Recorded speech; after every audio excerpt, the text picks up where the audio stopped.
وقضى ربك ألا تعبدوا إلا إياه وبالوالدين إحسانا إما يبلغن عندك الكبر أحدهما أو كلاهما فلا تقل لهما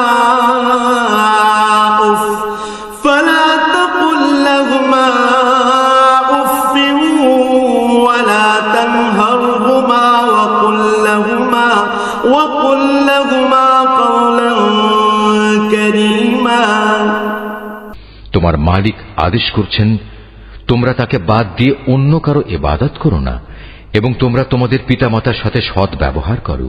তাদের একজন কিংবা উভয়ই যদি তোমার জীবদ্দশায় বার্ধক্যে উপনীত হয় তাহলে তাদের সাথে বিরক্তিসূচক কিছু বলো না।